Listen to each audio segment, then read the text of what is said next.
ਅੱਜ ਦੀ ਵਿਚਾਰ। ਅੱਜ ਵਿਚਾਰ ਦੀ ਸਾਂਝ ਪਾਵਾਂਗੇ ਕਿ ਮਨ ਦੀ ਅਵਸਥਾ ਨੂੰ ਕਿਵੇਂ ਜਾਣਿਆ ਜਾਂ ਪਹਿਚਾਣਿਆ ਜਾਵੇ ਕਿ ਮਨ ਮੇਰਾ ਕੀ ਗੁਰੂ ਮਤ ਦੇ ਮੁਤਾਬਕ ਸਹੀ ਦਿਸ਼ਾ ਵੱਲ ਸਫ਼ਰ ਕਰ ਰਿਹਾ ਹੈ ਜਾਂ ਕਿ ਇਹ ਆਪਣੇ ਹੀ ਮਨਮਤ, ਗਰੂਰ ਮਤ, ਖਿਆਲੀ ਮਤ ਨਾਲ ਉਸੇ ਨੂੰ ਹੀ ਗਿਆਨ, ਅਨੁਭਵ ਔਰ ਪਰਮਾਤਮਾ ਦੀ ਪ੍ਰਾਪਤੀ ਸਮਝ ਬੈਠਾ ਹੈ। ਇਹ ਵਿਚਾਰ ਅਧਿਆਤਮਕ ਮਨ ਨਾਲ, ਅਧਿਆਤਮਕ ਮਤ ਨਾਲ ਹੀ ਸਾਂਝ ਪਾਉਣੀ। ਸੰਸਾਰਿਕ ਮਨ ਜੋ ਸੰਸਾਰਿਕ ਨਸ਼ਿਆਂ ਵਿੱਚ ਜਾਂ ਸੰਸਾਰਿਕ ਰੰਗਾਂ ਵਿੱਚ ਖੁੱਭਿਆ ਹੋਇਆ ਹੈ, ਉਸ ਦਾ ਮਾਪ ਤੋਲ ਕੀਤਾ ਹੀ ਨਹੀਂ ਜਾ ਸਕਦਾ, ਕਿਉਂਕਿ ਉਹਦੀ ਦਿਸ਼ਾ ਹੀ ਉਲਟ ਹੈ। ਉਸ ਨੂੰ ਤਨ ਦੀ ਯਾਤਰਾ ਸੰਸਾਰ ਦੀ ਯਾਤਰਾ ਹੀ ਸਹੀ ਲੱਗਦੀ ਹੈ। ਉਸ ਨੂੰ ਚਾਹੇ ਕਿਸੇ ਵੀ ਢੰਗ ਦੇ ਨਾਲ ਸਮਝਾਇਆ, ਸਿਖਾਇਆ ਜਾਵੇ, ਉਸ ਨੂੰ ਇਹ ਗੱਲ ਸਮਝ ਹੀ ਨਹੀਂ ਪੈਣੀ, ਕਿਉਂਕਿ ਉਸ ਦਾ ਮਨ ਇਸ ਗੱਲ ਤੋਂ ਬਹੁਤ ਅੱਗੇ ਨਿਕਲ ਚੁੱਕਾ ਹੈ, ਜਿਸ ਤੋਂ ਉਸ ਨੂੰ ਹੁਣ ਵਾਪਸ ਖਿੱਚਣਾ ਜਾਂ ਵਾਪਸ ਲਿਆਉਣਾ ਇਹ ਤਾਂ ਨਹੀਂ ਕਹਿ ਸਕਦੇ ਕਿ ਅਸੰਭਵ ਹੈ, ਪਰ ਔਖਾ ਬਹੁਤ ਹੈ, ਕਿਉਂਕਿ ਉਹ ਬੰਦਾ ਇਸ ਪਾਸੇ ਆਉਣ ਦਾ ਉਦਮ ਹੀ ਗਵਾ ਬੈਠਾ ਹੈ। ਉਹ ਇਹ ਚਾਹੁੰਦਾ ਹੀ ਨਹੀਂ ਕਿ ਇਹ ਦਲਦਲ ਹੈ, ਇਹ ਝੂਠ ਹੈ। ਉਹ ਸਮਝਣਾ ਹੀ ਚਾਹੁੰਦਾ ਨਹੀਂ ਕਿ ਇਹ ਸਭ ਵਿਕਾਰ ਹੈ, ਤੇਰੀ ਆਤਮਾ ਦਾ ਦਾਗ ਹੈ, ਤੇਰੇ ਲਈ ਦੋਸ਼ ਹੈ। ਤੋ ਇਸ ਲਈ ਉਸ ਨੂੰ ਮਾਪਿਆ ਹੀ ਨਹੀਂ ਜਾ ਸਕਦਾ ਕਿ ਉਹ ਸਹੀ ਦਿਸ਼ਾ ਹੈ, ਉਹ ਗਲਤ ਦਿਸ਼ਾ ਹੈ। ਉਸ ਨੂੰ ਉਹੀ ਦਿਸ਼ਾ ਸਹੀ ਲੱਗਦੀ ਹੈ, ਕਿਉਂਕਿ ਸੰਸਾਰਿਕ ਤੌਰ 'ਤੇ ਜਿਸ ਕੋਲ ਜਿੰਨਾ ਧਨ ਹੈ, ਜਿੰਨਾ ਮਾਣ ਹੈ, ਜਿੰਨਾ ਯਸ਼ ਹੈ, ਜਿੰਨਾ ਰੋਗ ਹੈ, ਜਿੰਨਾ ਰੁਤਬਾ ਹੈ, ਜਾਂ ਜਿੰਨੀ ਬੋਲੀ ਮਿੱਠੀ ਹੈ, ਜਿੰਨਾ ਪਹਿਰਾਵਾ ਚੰਗਾ ਹੈ। ਬਹੁਤ ਸਾਰੇ ਸਾਧੂ ਸੰਤਾਂ ਦਾ ਵੀ ਅਸੀਂ ਇਸੇ ਬਹਿਕਾਵੇ ਵਿੱਚ ਆ ਜਾਂਦੇ, ਲਿਬਾਸ ਬਹੁਤ ਸੋਹਣਾ ਹੈ, ਇਹਨਾਂ ਦੀ ਬੋਲਬਾਣੀ ਬਹੁਤ ਸੋਹਣੀ ਹੈ, ਪਰ ਅਸੀਂ ਉਹਨਾਂ ਦੀ ਮਨ ਦੀ ਅਵਸਥਾ ਨੂੰ ਨਹੀਂ ਜਾਣ ਸਕਦੇ। ਅਸੀਂ ਆਪਣੇ ਮਨ ਦੀ ਅਵਸਥਾ ਨੂੰ ਜਾਣ ਸਕਦੇ ਹਾਂ ਕਿ ਸਾਡਾ ਮਨ ਸੱਚਮੁੱਚ ਸਹੀ ਦਿਸ਼ਾ ਵੱਲ ਤੁਰ ਰਿਹਾ ਹੈ ਜਾਂ ਚੱਲ ਰਿਹਾ ਹੈ। ਕਿਸੇ ਵੀ ਚੰਗੀ ਚੀਜ਼ ਨੂੰ ਪ੍ਰਾਪਤ ਕਰਨਾ ਹੋਵੇ ਤਾਂ ਹਮੇਸ਼ਾ ਪ੍ਰਾਪਤੀ 'ਤੇ ਧਿਆਨ ਨਹੀਂ ਰੱਖਿਆ ਜਾਂਦਾ। ਸਮਝਦਾਰੀ ਇਹੀ ਸਿਖਾਉਂਦੀ ਹੈ ਕਿ ਆਪਣੀ ਕਮੀਆਂ 'ਤੇ ਧਿਆਨ ਰੱਖ। ਜੇ ਗੁਣ ਹਾਸਲ ਕਰਨਾ ਹੈ ਤਾਂ ਆਪਣੇ ਅਵਗੁਣਾਂ 'ਤੇ ਧਿਆਨ ਰੱਖ, ਕਿਉਂਕਿ ਅਵਗੁਣਾਂ ਦੀ ਦੂਰੀ ਜਾਂ ਅਵਗੁਣਾਂ ਨੂੰ ਘਟਾਉਣਾ ਹੀ ਗੁਣ ਦੀ ਪ੍ਰਾਪਤੀ ਹੈ। ਸੱਚ ਦੀ ਪ੍ਰਾਪਤੀ ਝੂਠ ਨੂੰ ਘਟਾਉਣਾ, ਝੂਠ ਨੂੰ ਖਤਮ ਕਰਨਾ, ਕਿਉਂਕਿ ਇਹ ਸੱਚ, ਇਹ ਗੁਣ, ਇਹ ਅਨੁਭਵ ਇਹ ਕਿਤਿਓਂ ਬਾਹਰੋਂ ਤਾਂ ਆਉਣਾ ਨਹੀਂ। ਇਹ ਤਾਂ ਸਾਡੇ ਅੰਦਰ ਉਸ ਈਸ਼ਵਰ ਨੇ, ਉਸ ਮਾਲਕ ਨੇ ਆਪਣੇ ਨਾਲ ਹੀ ਆਪਣੇ ਅੰਦਰ ਰੱਖਿਆ ਹੈ। ਜੇ ਅਸੀਂ ਇਸ ਗੱਲ 'ਤੇ ਯਕੀਨ ਕਰਦੇ ਹਾਂ ਕਿ ਮਾਲਕ ਅੰਦਰ ਹੈ, ਜੇ ਅਸੀਂ ਇਸ ਗੱਲ ਦਾ ਵਿਸ਼ਵਾਸ ਰੱਖਦੇ ਹਾਂ ਕਿ ਉਹ ਸਾਹਿਬ, ਉਹ ਸਤਿਗੁਰੂ, ਉਹ ਵਾਹਿਗੁਰੂ, ਉਹ ਨਿਰਾਕਾਰ ਜੋਤ ਸਾਡੇ ਅੰਦਰ ਹੀ ਹੈ, ਤਾਂ ਉਸ ਦੇ ਗੁਣ, ਉਸ ਦੀ ਰੌਸ਼ਨੀ, ਉਸ ਦੀ ਚੰਗਿਆਈ, ਉਸ ਦੀ ਵਡਿਆਈ ਫਿਰ ਬਾਹਰ ਕਿੱਥੇ ਹੋ ਸਕਦੀ ਹੈ? ਉਹ ਤਾਂ ਸਾਨੂੰ ਅੰਦਰੋਂ ਹੀ ਖੋਜਣੀ ਪਵੇਗੀ। ਬਾਹਰੋਂ ਤਾਂ ਅਸੀਂ ਪੜ੍ਹ ਸਕਦੇ ਹਾਂ ਜਾਂ ਕਿਤੋਂ ਸੁਣ ਸਕਦੇ ਹਾਂ, ਪਰ ਅਨੁਭਵੀ ਤੱਤ ਜਿਸ ਨੂੰ ਉਸ ਦੇ ਦਰ 'ਤੇ ਪਹਿਚਾਣਿਆ ਜਾਣਾ ਹੈ, ਕਿਉਂਕਿ ਨਾ ਸੁਣਿਆ ਨਾ ਪੜ੍ਹਿਆ ਵਿਚਾਰਿਆ ਜਾਣਾ ਹੈ। ਇਹ ਤਾਂ ਵਿਚਾਰ ਸਾਂਝੀ ਕੀਤੀ ਜਾਂਦੀ ਹੈ ਕਿ ਅਸੀਂ ਅਨੁਭਵ ਦੇ ਰਸਤੇ 'ਤੇ ਤੁਰੀਏ। ਕੋਈ ਵੀ ਸੰਸਾਰ ਦਾ ਅੱਖਰ, ਚਾਹੇ ਅਤ ਉੱਚਾ ਗੁਰਬਾਣੀ, ਗੀਤਾ, ਬਾਈਬਲ, ਕੁਰਾਨ, ਜਾਂ ਅਸੀਂ ਕਿਸੇ ਸਾਧੂ ਸੰਤ ਦੇ ਮੁੱਖੋਂ ਇਹ ਚੀਜ਼ਾਂ ਸੁਣਦੇ ਹਾਂ, ਦੋ ਧਾਰਨਾਵਾਂ ਨੇ, ਜਾਂ ਅਸੀਂ ਪੜ੍ਹਦੇ ਹਾਂ ਜਾਂ ਸੁਣਦੇ ਹਾਂ। ਵੈਸੇ ਪੜ੍ਹੇ ਨੂੰ ਵੀ ਸੁਣਨਾ ਹੀ ਪੈਂਦਾ ਹੈ, ਇਕੱਲਾ ਪੜ੍ਹਿਆ ਨਹੀਂ ਵਿਚਾਰਿਆ ਜਾਣਾ, ਪੜ੍ਹੇ ਨੂੰ ਵੀ ਸੁਣਨਾ ਹੀ ਪੈਣਾ ਹੈ। ਆਪਣੇ ਪੜ੍ਹੇ ਨੂੰ ਵੀ ਸੁਣਨਾ ਹੈ ਜਾਂ ਦੂਸਰੇ ਦੇ ਬੋਲੇ ਨੂੰ ਵੀ ਸੁਣਨਾ ਹੈ, ਪਹਿਲੋਂ ਸਾਨੂੰ ਆਪਣੀ ਸੁਣਨ ਸ਼ਕਤੀ ਹੀ ਇਕੱਤਰ ਕਰਨੀ ਪੈਣੀ ਜਾਂ ਉਜਾਗਰ ਕਰਨੀ ਪੈਣੀ ਆ ਜਾਂ ਉੱਚੀ ਕਰਨੀ ਪੈਣੀ ਕਿ ਅਸੀਂ ਕਿੰਨੀ ਗਹਿਰਾਈ ਨਾਲ ਉਸ ਨੂੰ ਸੁਣਦੇ ਹਾਂ, ਕਿੰਨੀ ਸ਼ਿੱਦਤ ਨਾਲ, ਕਿੰਨੇ ਪ੍ਰੇਮ ਨਾਲ, ਕਿੰਨੇ ਸਤਿਕਾਰ ਨਾਲ ਜਾਂ ਕਿੰਨੀ ਚਾਹ ਖੋਜ ਨਾਲ ਸੁਣਦੇ ਹਾਂ, ਚਾਹੇ ਆਪਣਾ ਪੜ੍ਹਿਆ ਚਾਹੇ ਕਿਸੇ ਦਾ ਬੋਲਿਆ। ਅਸੀਂ ਉਸ ਨੂੰ ਸੁਣਾਂਗੇ, ਸੁਣ ਕੇ ਅਸੀਂ ਵਿਚਾਰ ਆਪਣੇ ਆਪ ਨਾਲ ਸਾਂਝੀ ਕਰਨੀ ਹੈ, ਸੰਸਾਰ ਨਾਲ, ਆਪਣੀਆਂ ਇੰਦਰੀਆਂ ਨਾਲ, ਕਿ ਮੇਰੀਆਂ ਇੰਦਰੀਆਂ ਇਸ ਨੂੰ ਸੁਣਨ ਦੇ ਲਈ ਉਤਸੁਕ ਆ ਕਿ ਜੇ ਇਹਨਾਂ ਤੋਂ ਭੱਜਦੀਆਂ ਨੇ, ਕਿ ਉਹ ਇਸ ਬਾਣੀ ਨੂੰ, ਸਤਿਗੁਰ ਦੀ ਬਾਣੀ ਨੂੰ, ਗੁਰਬਾਣੀ ਨੂੰ ਜਾਂ ਕਿਸੇ ਵੀ ਗਿਆਨ ਨੂੰ ਸੁਣਨ ਵਿੱਚ ਮੇਰਾ ਸਾਥ ਦੇ ਰਹੀਆਂ ਨੇ।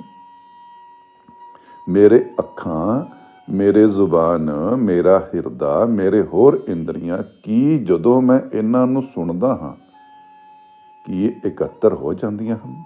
ਇਹ ਵਿਚਾਰ ਜ਼ਰੂਰੀ ਹੈ। ਕੰਨ ਤਾਂ ਲਾਉਣੇ ਬਹੁਤ ਸੌਖੇ ਹਨ, ਕਿਸੇ ਵੀ ਬਾਣੀ ਤਾਂ ਅਸੀਂ ਗੱਡੀ ਚਲਾ ਲੈਂਦੇ ਹਾਂ, ਘਰਾਂ ਚਲਾ ਲੈਂਦੇ ਹਾਂ, ਘਰੇ ਅਸੀਂ ਪਾਠ ਪੂਜਾ ਵੀ ਕਰਵਾਉਂਦੇ, ਕੰਨ ਲਾਉਣੇ ਸੌਖੇ ਨੇ। ਕੀ ਇੰਦਰੀਆਂ ਮੇਰੀਆਂ ਇਕੱਤਰ ਹੋਈਆਂ? ਕੀ ਇਹ ਸਾਰੀਆਂ ਇੰਦਰੀਆਂ, ਗਿਆਨ ਇੰਦਰੀਆਂ, ਕਰਮ ਇੰਦਰੀਆਂ, ਕੀ ਇੱਕ ਥਾਂ ਤੇ ਇਕੱਠੀਆਂ ਹੋਈਆਂ? ਉਹਨਾਂ ਦੇ ਵਿੱਚ ਸੁਣਨ ਦੇ ਲਈ ਪ੍ਰੇਮ ਪੈਦਾ ਹੋਇਆ? ਉਹ ਜਦੋਂ ਸੁਣਾਂਗੇ, ਧਿਆਨ ਇਕੱਤਰ ਕਰਕੇ ਸੁਣਾਂਗੇ ਤਾਂ ਸਾਡੀ ਸਮਝ ਉਜਾਗਰ ਹੋਵੇਗੀ ਆਪਣੇ ਆਪ। ਸਮਝ ਬਾਹਰੋਂ ਨਹੀਂ ਆਉਣੀ, ਸਾਨੂੰ ਆਪਣੇ ਅੰਦਰੋਂ ਸਮਝਣਾ ਪੈਣਾ ਹੈ। ਸਾਡੇ ਅੰਦਰੋਂ ਸਮਝ ਪੈਦਾ ਹੋਵੇਗੀ। ਅਸੀਂ ਸੁਣਨ ਦੀ ਸ਼ਕਤੀ ਨੂੰ ਜਦੋਂ ਪੂਰਨਤਾ ਇਕੱਤਰ ਕਰ ਲਾਂਗੇ, ਇੱਕ ਕਰ ਦਾਂਗੇ, ਸਾਡੀਆਂ ਸਾਰੀਆਂ ਇੰਦਰੀਆਂ ਜਦੋਂ ਇੱਕ ਹੋ ਕੇ ਸੁਣਨਗੀਆਂ, ਚਾਹ ਪੈਦਾ ਹੋਵੇਗੀ, ਪ੍ਰੇਮ ਪੈਦਾ ਹੋਵੇਗਾ, ਉਸ ਦੀ ਇੱਛਾ ਪੈਦਾ ਹੋਵੇਗੀ ਪਰਮਾਤਮਾ ਦੀ। ਉਸ ਦੀ ਇੱਛਾ ਪੈਦਾ ਹੋਵੇਗੀ ਤਾਂ ਸਾਡੇ ਅੰਦਰ ਸਮਝ ਪੈਦਾ ਹੋਵੇਗੀ ਕਿ ਉਸ ਦੀ ਇੱਛਾ ਨੂੰ ਮੈਂ ਕਾਮਿਲ ਜਾਂ ਮੁਕੰਮਲ ਹੁਣ ਕਿਸ ਤਰ੍ਹਾਂ ਕਰਨਾ। ਇੱਛਾ ਤਾਂ ਪੈਦਾ ਹੋਈ, ਵਿਰਾਗ ਵੀ ਬਹੁਤ ਬੰਦਿਆਂ ਦੇ ਮਨ ਵਿੱਚ ਪੈਦਾ ਹੁੰਦਾ ਹੈ। ਇੱਛਾ ਵੀ ਪੈਦਾ ਹੁੰਦੀ ਪਰ ਉਹ ਟੈਂਪਰੇਰੀ, ਥੋੜਾ ਚਿਰ ਆਉਂਦਾ ਫਿਰ ਚਲਾ ਜਾਂਦਾ, ਫਿਰ ਇੱਛਾ ਬਣਦੀ ਹੈ, ਫਿਰ ਕੱਚੀ ਰਹਿ ਜਾਂਦੀ, ਜਾਂ ਫਿਰ ਹੋਰ ਇੱਛਾਵਾਂ ਭਾਰੂ ਪੈ ਜਾਂਦੀਆਂ ਨੇ। ਇਹ ਇੱਛਾ ਨਿਰੰਤਰ ਕਿਉਂ ਨਹੀਂ ਬਣ ਰਹੀ, ਜਾਂ ਇਹ ਜੋ ਵੈਰਾਗ ਆ ਇਹ ਨਿਰੰਤਰ ਇੱਕ ਮਾਲਕ ਦਾ ਕਿਉਂ ਨਹੀਂ ਬਣ ਰਿਹਾ? ਦੁਨੀਆ ਦਾ ਵੈਰਾਗ ਬਣਦਾ, ਧਨ ਦੌਲਤ ਲਈ ਵੈਰਾਗ ਮੇਰਾ ਮਨ ਬਹੁਤ ਕਰਦਾ, ਪਰ ਸੱਤ ਲਈ ਵੈਰਾਗ ਕਿਉਂ ਨਹੀਂ ਬਣ ਰਿਹਾ ਮੇਰੇ ਅੰਦਰ? ਸੁਣਨ ਤੋਂ ਬਾਅਦ ਸਮਝ, ਸਮਝ ਤੋਂ ਬਾਅਦ ਤੀਜਾ ਜਿਹੜਾ ਸਾਡਾ ਔਖਾ ਕਰਮ ਹੈ ਉਹ ਹੈ ਅਮਲ। ਗੁਰੂ ਦੀ ਬਾਣੀ ਨੂੰ, ਗੁਰੂ ਦੀ ਸਿੱਖ ਨੂੰ, ਗੁਰੂ ਦੀ ਸਮਝ ਨੂੰ, ਗੁਰੂ ਦੀ ਮੱਤ ਨੂੰ ਸੁਣ ਕੇ, ਸਮਝ ਕੇ ਫਿਰ ਅਮਲ ਵਿੱਚ ਲਿਆਉਣਾ, ਆਪਣਾ ਕਿਰਦਾਰ ਬਣਾਉਣਾ। ਗੁਰੂ ਦਾ ਹੁਕਮ ਵਿਚਾਰ ਤੋਂ ਬਾਅਦ ਸਮਝ ਹੈ। ਅਸੀਂ ਤਾਂ ਹੁਕਮ ਨੂੰ ਬਸ ਸੁਣ ਲਿਆ, ਕੰਨਾਂ ਚੋਂ ਇੱਕ ਕੰਨ ਚੋਂ ਪਾਇਆ, ਦੂਜੇ ਚੋਂ ਕੱਢਤਾ, ਜਾਂ ਅਸੀਂ ਕੰਨਾਂ ਚੋਂ ਪਾਉਣੇ, ਜ਼ਬਾਨ ਰਾਹੀਂ ਬਾਹਰ ਕੱਢ ਦਿੰਦੇ ਦੂਜਿਆਂ ਨੂੰ ਸੁਣਾਉਣ ਲਈ। ਵਿਚਾਰ ਸੁਣ ਕੇ ਅੰਦਰ ਇਹਨਾਂ ਸ਼ਬਦਾਂ ਨੂੰ ਟਿਕਾ ਦਈਏ, ਫਿਰ ਇਹ ਵਿਚਾਰ ਬਣੇ, ਆਪਣੇ ਇੰਦਰੀਆਂ ਨਾਲ ਵਿਚਾਰ ਸਾਂਝੀ ਕਰੀਏ, ਫਿਰ ਵਿਚਾਰ ਸਾਂਝੀ ਤੋਂ ਬਾਅਦ ਇਹਨੂੰ ਸਮਝ ਬਣਾਈਏ, ਸਮਝ ਪੈਦਾ ਹੋਵੇਗੀ। ਔਰ ਉਸ ਸਮਝ ਦੇ ਨਾਲ, ਉਹ ਸਮਝ ਗੁਰੂ ਦੀ ਮੱਤ ਹੋਵੇਗੀ, ਫਿਰ ਮਨ ਮੱਤ ਪਾਸੇ ਹੋ ਜਾਏਗੀ। ਉਹ ਸਮਝ ਗੁਰੂ ਦੀ ਮੱਤ, ਉਹ ਸਾਡਾ ਕਿਰਦਾਰ ਬਣੇ, ਉਹ ਸਾਡੇ ਜੀਵਨ ਦਾ ਅਮਲ ਬਣੇ। ਜਦੋਂ ਅਸੀਂ ਅਮਲ ਵਿੱਚ ਢਲ ਜਾਵਾਂਗੇ, ਗੁਰੂ ਦੀ ਗੱਲ ਨੂੰ ਜਦੋਂ ਅਸੀਂ ਅਮਲ ਬਣਾਵਾਂਗੇ ਤਾਂ ਫਿਰ ਸਾਨੂੰ ਅਨੁਭਵ ਦੀ ਪ੍ਰਾਪਤੀ ਹੋਵੇਗੀ। ਸੁਣ ਕੇ, ਸਮਝ ਕੇ, ਵਿਚਾਰ ਨਾਲ ਅਨੁਭਵ ਨਹੀਂ ਹੋਣਾ, ਅਨੁਭਵ ਕੀਤਿਆਂ ਹੋਣਾ। ਕੋਈ ਵੀ ਕੰਮ ਜਿੰਨਾ ਚਿਰ ਅਸੀਂ ਕਰਦੇ ਹੀ ਨਹੀਂ, ਉਸ ਦਾ ਅਨੁਭਵ ਨਹੀਂ ਹੋਣਾ। ਤੇ ਭਗਤੀ ਅਨੁਭਵ ਚੋਂ ਪੈਦਾ ਹੁੰਦੀ ਹੈ। ਉਹਦਾ ਦਰਸ਼, ਉਹਦਾ ਰਸ, ਉਹਦਾ ਅੰਮ੍ਰਿਤ, ਉਹਦਾ ਨੂਰ, ਉਹਦੀ ਰਾਹ, ਉਹਦੀ ਚਾਹ ਅਨੁਭਵ ਦੇ ਪਿੱਛੋਂ ਪੈਦਾ ਹੋਣੀ। ਜਦੋਂ ਤੁਸੀਂ ਆਪਣੇ ਗਿਆਨ ਨੂੰ ਅਮਲ ਤੋਂ ਬਾਅਦ ਅਨੁਭਵ ਦੀ ਰਾਹ ਤੇ ਤੁਰੋਗੇ ਤਾਂ ਫਿਰ ਇੱਕੋ ਹੀ ਰਾਹ ਬਚ ਜਾਂਦਾ, ਇੱਕੋ ਹੀ ਵਿਰਾਗ, ਇੱਕੋ ਹੀ ਇੱਛਾ ਆ ਜਾਂਦੀ ਹੈ ਕਿ ਮਾਲਕ ਦੀ ਇੱਛਾ। ਹੁਣ ਇਸ ਤੋਂ ਅੱਗੇ ਕਿ ਹੁਣ ਮਨ ਨੂੰ ਕਿਵੇਂ ਸਮਝੀਏ ਕਿ ਮਨ ਸਹੀ ਦਿਸ਼ਾ ਵੱਲ ਹੈ। ਜਿੰਨਾ ਚਿਰ ਮਨ ਸਮਝ ਤੋਂ ਪਰੇ ਆ, ਉਹ ਆਪਣੇ ਗਿਆਨ ਨੂੰ ਮੈਂ ਬਣਾ ਲੈਂਦਾ, ਕਿਉਂਕਿ ਸਿਰਫ ਸੁਣਿਆ ਹੈ, ਥੋੜ੍ਹਾ ਬਹੁਤ ਸਮਝਿਆ ਤੇ ਜਾਂ ਥੋੜ੍ਹਾ ਬਹੁਤ ਵਿਚਾਰਿਆ ਪਰ ਉਹਨੂੰ ਅਮਲ ਨਹੀਂ ਬਣਾਇਆ, ਜਾਂ ਮੈਂ ਸੁਣ ਕੇ ਕੰਨਾਂ ਚੋਂ ਮੂੰਹ ਵਿੱਚੋਂ ਬਾਹਰ ਕੱਢਤਾ ਦੂਜਿਆਂ ਨੂੰ ਸਮਝਾਉਣ ਲਈ। ਜਿਸ ਤਰ੍ਹਾਂ ਅਸੀਂ ਆਮ ਹੀ ਪਾਠ ਕਰਦੇ ਹਾਂ, ਵਿਆਖਿਆ ਕਰਦੇ ਹਾਂ, ਭਾਈ ਸਾਹਿਬ ਬਣ ਜਾਂਦੇ ਹਾਂ, ਸਾਧੂ ਬਣ ਜਾਂਦੇ, ਬਾਬੇ ਬਣ ਜਾਂਦੇ ਹਾਂ, ਸੰਤ ਬਣ ਜਾਂਦੇ। ਇਸ ਵਿਚਾਰ ਦੇ ਪਿੱਛੇ ਮਕਸਦ ਕੀ ਸੀ? ਮਾਇਆ ਜਾਂ ਆਪਣਾ ਯਸ਼? ਇਹੀ ਨਹੀਂ ਮਨ ਛੱਡਦਾ। ਮੇਰਾ ਯਸ਼ ਹੋਵੇ, ਗੁਰੂ ਦਾ ਯਸ਼ ਨਹੀਂ, ਮੇਰਾ ਯਸ਼ ਹੋਵੇ। ਗੁਰੂ ਦੇ ਯਸ਼ ਨੂੰ ਤਾਂ ਮੈਂ ਇਸਤੇਮਾਲ ਕਰਦਾ ਪਿਆ, ਗੁਰੂ ਦੀ ਗੁਰਬਾਣੀ ਨੂੰ ਤਾਂ ਮੈਂ ਇਸਤੇਮਾਲ ਕਰਦਾ ਪਿਆ। ਅਸਲ ਤਾਂ ਮੁੱਦਾ ਜਾਂ ਅਸਲ ਤਾਂ ਮੇਰੇ ਮਨ ਦੀ ਜੋ ਇੱਛਾ ਹੈ ਉਹ ਕਿ ਮੇਰੀ ਵਾਹ ਵਾਹ ਹੋਵੇ, ਮੇਰੀ ਟੌਹਰ ਰੁਤਬਾ ਬਣਿਆ ਰਵੇ, ਮੇਰੀ ਇੱਜ਼ਤ ਸੰਸਾਰ ਵਿੱਚ ਬਣੀ ਰਵੇ, ਮੇਰੇ ਧਨ ਦੀ ਪੂਰਤੀ, ਮੁਕੰਮਲ ਖੁਸ਼ੀਆਂ ਜਿਹੜੇ ਮੇਰੇ ਸ਼ੌਂਕ ਨੇ ਉਹ ਇਸੇ ਰਸਤੇ ਹੀ ਪੂਰੇ ਹੋ ਜਾਣ। ਇਹ ਵਿਚਾਰ ਨਹੀਂ, ਇਹ ਤਾਂ ਵਪਾਰ ਹੈ। ਗੁਰੂ ਦੀ ਗੱਲ ਦਾ ਵਪਾਰ ਕਰ ਰਹੇ ਹਾਂ ਅਸੀਂ। ਗੁਰੂ ਦੀ ਗੱਲ ਦੀ ਵਿਚਾਰ ਤਾਂ ਕਰ ਨਹੀਂ ਰਹੇ, ਵਿਚਾਰ ਸਾਂਝੀ ਪਾਉਣੇ ਪਏ ਸੰਸਾਰ ਨਾਲ, ਪਰ ਮਕਸਦ ਤਾਂ ਉਸ ਵਿਚਾਰ ਦਾ ਕੀਮਤ ਲੈਣੀ ਅਸੀਂ। ਭਾਈ ਮੈਂ ਧਿਆਨ ਨਾਲ ਵਿਚਾਰ ਸਾਂਝੀ ਕੀਤੀ, ਮੇਰੀ ਕੀਮਤ ਇੰਨੀ ਹੈ। ਜਿੰਨਾ ਵੱਡਾ ਵਿਚਾਰ ਧਾਰਕ ਬਣੀ ਜਾਂਦਾ ਜਾਂ ਜਿੰਨਾ ਮਸ਼ਹੂਰ ਹੋਈ ਜਾਂਦਾ, ਉਹਦੀ ਕੀਮਤ ਉਨੀ ਵਧੀ ਜਾਂਦੀ ਹੈ। ਨਿਰਮਲਤਾ, ਨਿਸ਼ਕਾਮ ਵਿਚਾਰ ਉਹ ਸਾਂਝੀ ਕਰੀਏ ਜਿਹੜੀ ਅਸੀਂ ਅਮਲ ਤੋਂ ਕਮਾਈ ਆ ਤੇ ਅਨੁਭਵ ਕੀਤੀ ਆ, ਔਰ ਇਹ ਮੁਕੰਮਲ ਕਦੀ ਹੋਣੀ ਨਹੀਂ। ਗੁਰੂ ਦੀ ਗੱਲ ਨੂੰ ਅਸੀਂ ਵਿਚਾਰ ਸਕਦੇ ਹੀ ਨਹੀਂ, ਉਹ ਜਿੰਨੀ ਗਹਿਰਾਈ ਜਾਂ ਜਿੰਨੀ ਉਚਾਈ 'ਚ ਉਹਨਾਂ ਨੇ ਜਾ ਕੇ ਲਿਖੀ ਹੈ। ਮਨ ਦੀ ਯਾਤਰਾ ਸਹੀ ਦਿਸ਼ਾ ਕਦੋਂ ਹੈ? ਉਹ ਇਹ ਨਹੀਂ ਵਡਿਆਵੇਗਾ ਕਿ ਤੂੰ ਬਹੁਤ ਚੰਗਾ ਹੈ, ਤੂੰ ਬਹੁਤ ਉੱਚਾ ਹੈ, ਤੂੰ ਬਹੁਤ ਗਿਆਨੀ ਹੈ। ਉਹ ਸੰਸਾਰ ਨੂੰ ਨਹੀਂ ਚਾਹੇਗਾ, ਉਹ ਸਰੀਰ ਨੂੰ ਨਹੀਂ ਚਾਹੇਗਾ, ਉਹ ਮਾਤਲੁਕ ਨੂੰ ਨਹੀਂ ਚਾਹੇਗਾ। ਜਦੋਂ ਮਨ ਤੇ ਗੁਰੂ ਦੀ ਗੱਲ ਦਾ ਰੰਗ ਚੜਨ ਲੱਗ ਪਿਆ, ਜਦੋਂ ਮਨ ਨੂੰ ਗੁਰੂ ਦੀ ਗੱਲ ਸਮਝ ਆਉਣ ਲੱਗ ਪਈ, ਜਦੋਂ ਮਨ ਗੁਰੂ ਦੀ ਦੱਸੀ ਹੋਈ ਦਿਸ਼ਾ ਤੇ ਤੁਰਨ ਲੱਗ ਪਿਆ, ਤਾਂ ਉਸ ਦੀ ਸਮਝ, ਉਸ ਦੀ ਅਕਲ ਜਾਂ ਉਸ ਦੀ ਦਿਸ਼ਾ ਇੱਕੋ ਹੀ ਹੋ ਜਾਵੇਗੀ। ਆਪਣੇ ਅਵਗੁਣਾਂ ਤੇ ਨਜ਼ਰ ਰੱਖਣਾ। ਜਦੋਂ ਸਾਡਾ ਤੁਹਾਡਾ ਮਨ ਆਪਣੀਆਂ ਗਲਤੀਆਂ ਤੇ ਨਜ਼ਰ ਰੱਖਣ ਲੱਗ ਪਿਆ, ਆਪਣੇ ਅਵਗੁਣਾਂ ਨੂੰ ਫੜਨ ਲੱਗ ਪਿਆ, ਆਪਣੀਆਂ ਖਾਮੀਆਂ ਨੂੰ ਆਪਣੀਆਂ ਕਮੀਆਂ ਤੇ ਪਕੜ ਬਣਾਉਣ ਲੱਗ ਪਿਆ, ਇਹ ਨਹੀਂ ਕਿ ਆਪਣੀ ਚੰਗਿਆਈ ਦੀ ਪ੍ਰਸ਼ੰਸਾ ਕਰਦਾ ਰਹਿੰਦਾ ਹੈ, ਆਪਣੇ ਚੰਗੇ ਕੀਤੇ ਦੀ ਵਡਿਆਈਆਂ ਕਰਦਾ ਰਹਿੰਦਾ। ਨਹੀਂ, ਗੁਰੂ ਦੀ ਮੱਤ ਮੁਤਾਬਕ ਮਨ ਦਾ ਸਫ਼ਰ ਹੈ ਆਪਣੇ ਅਵਗੁਣਾਂ ਨੂੰ ਫੜਨਾ, ਆਪਣੇ ਅੰਦਰ ਦੀ ਕੁਸੰਗਤ ਨੂੰ ਫੜਨਾ, ਆਪਣੀਆਂ ਕਮੀਆਂ ਨੂੰ ਟੋਲਣਾ। ਔਰ ਅਮਲ ਕੀ ਸਿਖਾਉਂਦਾ ਜਾਂ ਸਮਝ ਕੀ ਸਿਖਾਉਂਦੀ ਹੈ ਕਿ ਹੁਣ ਮੈਂ ਇਹਨਾਂ ਨੂੰ ਆਪਣੇ ਤੋਂ ਦੂਰ ਕਿਵੇਂ ਕਰਨਾ, ਤੇ ਕਰਮਾਂ ਦੀ ਮੈਲ ਅਤੇ ਕਰਮ ਕੀਤਿਆਂ ਹੀ ਉਤਰਨੀਆਂ। ਇਹ ਬੁਰਾਈ ਕੀ ਸੀ? ਮਾੜੇ ਕਰਮਾਂ ਦੀ ਮੈਲ। ਅੱਜ ਅਸੀਂ ਚੰਗਾ ਕਰਮ ਸ਼ੁਰੂ ਕਰਨਾ ਕਰ ਦਈਏ ਤਾਂ ਇਹਨਾਂ ਦੀ ਮੈਲ ਆਪਣੇ ਆਪ ਹੀ ਲੱਥਣੀ ਸ਼ੁਰੂ ਹੋ ਜਾਏਗੀ। ਕਿਸੇ ਸਰੋਵਰ, ਕਿਸੇ ਗੰਗਾ 'ਚ ਨਹਾਤਿਆਂ ਇਹ ਮੈਲਾਂ ਨਹੀਂ ਉਤਰਨੀਆਂ। ਇਹ ਮੈਲਾਂ ਅੰਦਰ ਦੀਆਂ ਨੇ, ਇਹ ਤਨ ਦੀਆਂ ਮੈਲਾਂ ਥੋੜ੍ਹੀ ਹੈ, ਇਹ ਮਨ ਦੀਆਂ ਮੈਲਾਂ ਨੇ, ਰੂਹ ਦੀਆਂ ਮੈਲਾਂ ਨੇ। ਰੂਹ ਭਟਕੀ ਹੋਈ ਹੈ, ਰੂਹ ਫਸੀ ਹੋਈ ਹੈ। ਇਸ ਕਰਕੇ ਗੁਰਮੁਖ ਪਿਆਰਿਓ, ਮਨ ਦੀ ਦਿਸ਼ਾ ਦੀ ਇਹੀ ਵਿਚਾਰ ਹੈ। ਜਦੋਂ ਮੈਂ ਨਿਮਾਣਾ ਹੋ ਗਿਆ, ਜਦੋਂ ਮੈਂ ਆਪਣੇ ਆਪ ਨੂੰ ਲੁਕਾਉਣਾ ਸ਼ੁਰੂ ਕਰਤਾ, ਗੁਪਤ ਰੱਖਣਾ ਸ਼ੁਰੂ ਕਰ ਦਿੱਤਾ, ਔਰ ਆਪਣੀ ਵਿਚਾਰ ਆਪਣੇ ਆਪ ਨਾਲ ਸਾਂਝ ਪਾਉਣੀ ਸ਼ੁਰੂ ਕਰ ਦਿੱਤੀ, ਆਪਣੀਆਂ ਇੰਦਰੀਆਂ ਨੂੰ ਮੈਂ ਇਕੱਤਰ ਕਰਨਾ ਸ਼ੁਰੂ ਕੀਤਾ, ਆਪਣੀਆਂ ਇੰਦਰੀਆਂ ਨੂੰ ਆਪਣੇ ਜਾਪ ਦੇ ਨਾਲ ਬਿਠਾਉਣਾ, ਆਪਣੇ ਜਾਪ ਦੀ ਸੰਗਤ ਵਿੱਚ ਬਿਠਾਉਣਾ ਸ਼ੁਰੂ ਕਰ ਦਿੱਤਾ,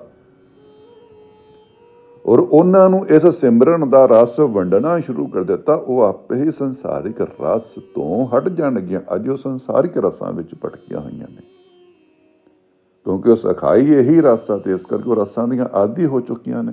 ਜਦੋਂ ਮੈਂ ਆਪ ਰਸ ਕਮਾਵਾਂਗਾ ਗੁਰੂ ਮੱਤ ਨਾਲ, ਗੁਰੂ ਸ਼ਬਦ ਦਾ, ਗੁਰੂ ਮੰਤਰ ਦਾ ਜਾਪ ਕਰ ਕਰਕੇ ਰਸ ਮੇਰੇ ਅੰਦਰੋਂ ਸ਼ੁਰੂ ਹੋ ਜਾਏਗਾ। ਫਿਰ ਮੈਂ ਇਹਨਾਂ ਇੰਦਰੀਆਂ ਨੂੰ ਵੀ ਰਸ ਦੇਵਾਂਗਾ। ਜਦੋਂ ਮੇਰੇ ਅੰਦਰੋਂ ਅੰਮ੍ਰਿਤ ਪ੍ਰਗਟ ਹੋਵੇਗਾ, ਮੈਂ ਇਹਨਾਂ ਇੰਦਰੀਆਂ ਨੂੰ ਵੀ ਅੰਮ੍ਰਿਤ ਦੇਵਾਂਗਾ। ਜਦੋਂ ਇਹ ਮੇਰੀਆਂ ਇੰਦਰੀਆਂ ਇਹ ਸੱਤ ਮੇਰਾ ਕਮਾਇਆ ਹੋਇਆ ਮੇਰੇ ਅਨੁਭਵ ਦਾ ਅੰਮ੍ਰਿਤ ਛਕ ਲੈਣਗੀਆਂ ਤਾਂ ਮੇਰਾ ਰੋਮ ਰੋਮ, ਮੇਰਾ ਜ਼ਰਰਾ ਜ਼ਰਰਾ ਅੰਮ੍ਰਿਤ ਧਾਰੀ ਹੋ ਜਾਵੇਗਾ। ਹਰ ਇੱਕ ਜ਼ਰਰਾ ਜ਼ਰਰਾ, ਕਤਰਾ ਕਤਰਾ ਮੇਰਾ ਅੰਮ੍ਰਿਤ ਧਾਰੀ ਹੋ ਜਾਵੇਗਾ। ਮੇਰੀਆਂ ਅੱਖਾਂ ਨੂੰ ਅੰਮ੍ਰਿਤ ਦੀ ਲੋੜ ਹੈ।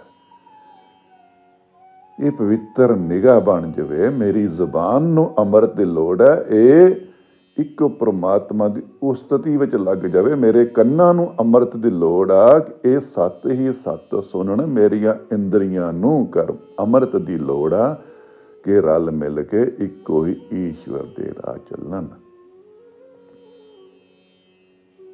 ਤੋ ਮੇਰੇ ਪਿਆਰਿਓ, ਸਤਿਗੁਰ ਦੇ ਪਿਆਰਿਓ, ਉਸ ਮਾਲਕ ਦੀ ਬਖਸ਼ਿਸ਼ ਹੋਈ ਤਾਂ ਇਹ ਵਿਚਾਰ ਸਾਂਝ ਕਰੋ ਆਪਣੇ ਆਪ ਨਾਲ ਕਿ ਮੇਰਾ ਮਨ ਜਦੋਂ ਮੇਰੇ ਅਵਗੁਣ ਤੱਕਦਾ ਏ, ਮੇਰੀਆਂ ਗਲਤੀਆਂ ਨੂੰ ਮਨਜ਼ੂਰ ਕਰਦਾ ਏ, ਆਪਣੇ ਗੁਨਾਹਾਂ ਨੂੰ, ਆਪਣੇ ਪਾਪਾਂ ਨੂੰ ਸਵੀਕਾਰ ਕਰਦਾ ਏ, ਫਿਰ ਉਹ ਵੈਰਾਗ ਬਣਦਾ ਏ।